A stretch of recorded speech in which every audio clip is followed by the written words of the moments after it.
Question for Tobias. Are people preferring to buy these houses, or is that all that's available in this price range? Well, right now it's only We're going to take 3 questions at once. okay, okay. Hold up. Yeah, sure. There's one right here beside you.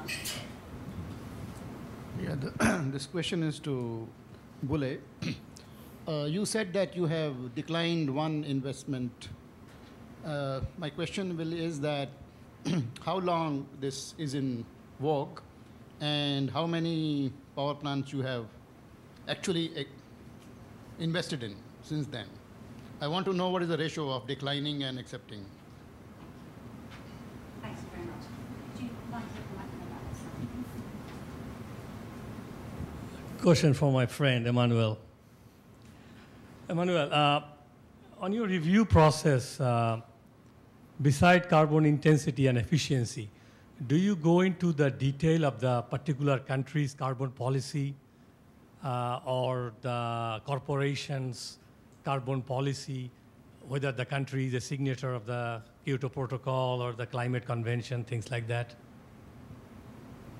Thanks very much. So, Tobias, if you're right to take the question from Marcia, and then Emmanuel will take you to London. Okay.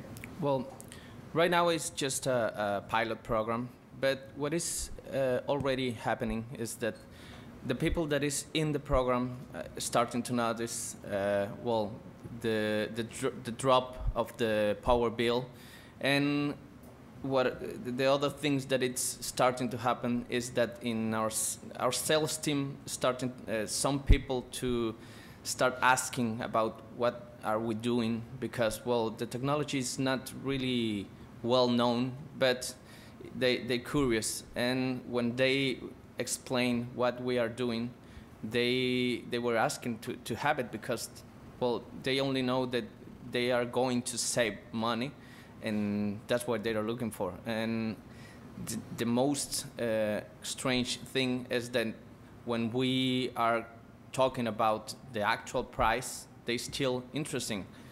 And well, the price related of the PV system related to the cost of the house is too high, and still the people is interesting.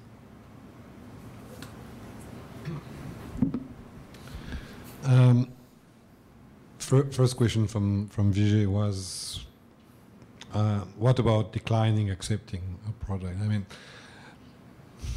as you know, declining a project is always a very painful process in whatever institution it is.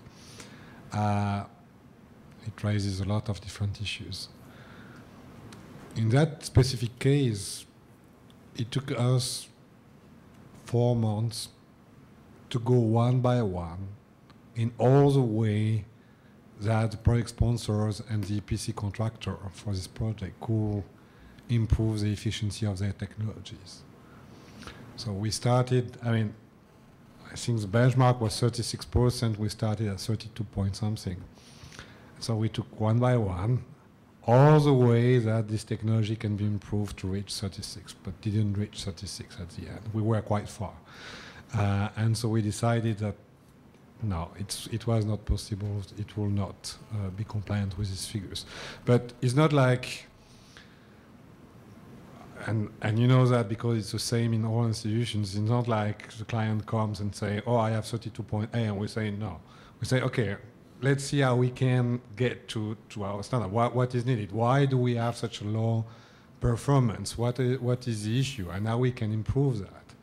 Up to the point where we just realized that we have a problem in a way that the EPC contractor was already selected, so they didn't want to breach the contract of selecting another technology, but the technology was not good enough for our standards. I think this was the issue here. In terms of accepting, the truth is we still have to get another one now.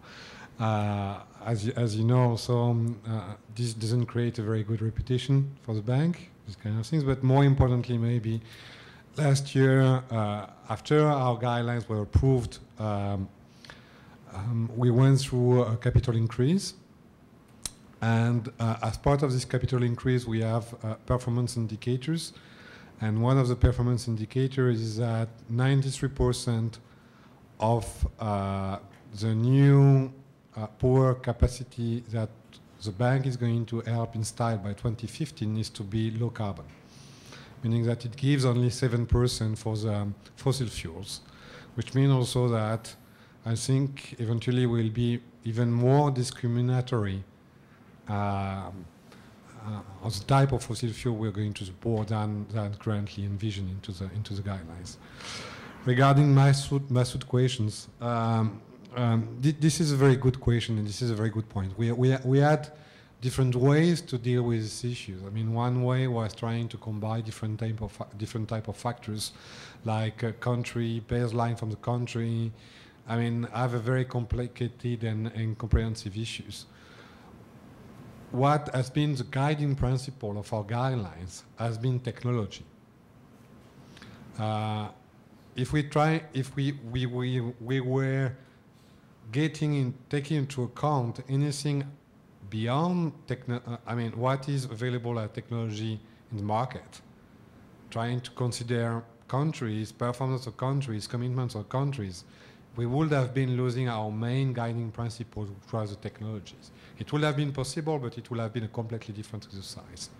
I mean, and I'm not saying that, I mean, the choice we did was to use technology as a driver, as a guiding principle, and we stuck to that.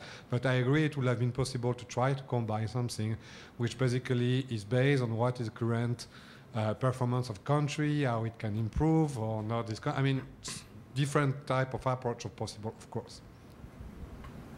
Thank you very much, both of you.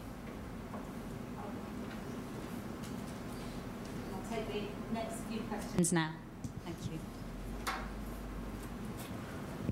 Sorry, and I do realise that it's quite difficult to remember what the questions were, so maybe a brief repetition of them before you go into it would be really helpful, but we do need to keep the answers brief. Thanks a lot. Hi, I'm Lisa McCourt from the South African government. I have a question for both of you. I also missed my seat, but that's not the end of the world. Firstly, to Tobias, have you found that your program or your pilot is influencing government-subsidized housing projects in your country? Do you have a program in terms of government-subsidized, of government-provisioned housing, and have any of this pilot project influence how your government is providing houses? And then to Emmanuel, it's similar to the previous one, which was about country carbon policies. I think my question is more about countries. You would know that South Africa is not only one of the top 20 carbon emitters, we are also a coal-intensive electricity country. How does the policy or the energy mix of the country, both going into the future, influence your process? And also, have you ever been accused of interfering with the sovereignty of a state by prescribing your standards in terms of financing a project? Thank you. And the entertainment value was for free. Hi, I'm Susan Novak. I'm a social development consultant. Tobias, I wanted to know, you mentioned several times that you were able to get the banks to agree to amortize the costs of the internet and the PV solar systems. I wondered what were the arguments that were convincing to them to agree to amortize those costs. And secondly, I'd like to know, in terms of qualifying for a mortgage, what would be the average income? Do you have any information on that? I think we'll take that then, because that amounts to 3 questions, so that's great. Tobias, I don't know if you'd like to take your 2 first, and then maybe Manuela. Okay. Well, in terms of the government, they know about the program, and I think we take the decision to make this program in a perfect time because of the COP16. So they just expecting results of the program, and I think I'm going to respond part of the second question. That is, the way to include an eco-technology in this government mortgages is that the return of the investment have to be kind of short, and the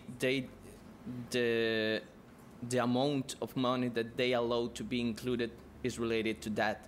So that's why it's really important to accomplish an alliance with some builder of the systems, so that way we can lower the price. And well, we're getting to it, and we're really near to it, and we're already talking to government, and they say it's okay, we just get to the number. And I asked if you yourself knew what kind of income you had to have to qualify for one of those mortgages. no, Okay. it's not. I think it's not about the income. The range is well, you're allowed to, you can apply to those mortgages, but there's a lot of different houses and a lot of different products. The one that we use for the project is our less expensive product, but we have bigger products, and well, but there is no problem there to include the photovoltaic. It's only on the small ones.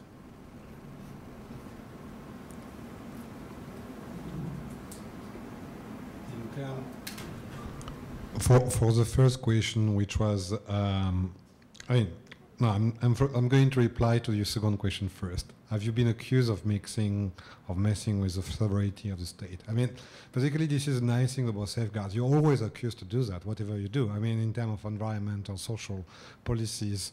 I mean, if just taking some example which are completely outside of greenhouse gas emission, I mean, social policy in terms of resettlement, it's always in a way can be seen as an infringement upon state sovereignty in a way. So this is a good thing about taking greenhouse gas emission as part of safeguards into the EIA, is the fact that we deal with it as a pollutant. We deal with it as we will be dealing with SO2, I mean sulfur dioxide or nitrogen oxide emissions, no more, no less. We don't mix with big discussion at the UNFCCC of who is responsible for what. We have a project, we have some pollutants, we have some emission, we are trying to mitigate these emissions. I mean, it's very simple in a way. We don't want to mess with big political issue in terms of GHG emissions. I think this is a nice thing about this approach, of the safeguard approach of climate change, and not trying to go into too much complication. In terms of your question about how does the energy mix will impact in our decision, I mean, obviously it will, not in the screening criteria I mentioned, but into the second stage, which is on the EIA and what is the best alternative. Of course, if during our analysis of alternative, in our analysis we find that, for instance, there are other type of fuel which are better, or even better renewable energy will make sense. It's typically something we will consider, and we will not consider that coal makes a lot of sense in that respect. Yeah.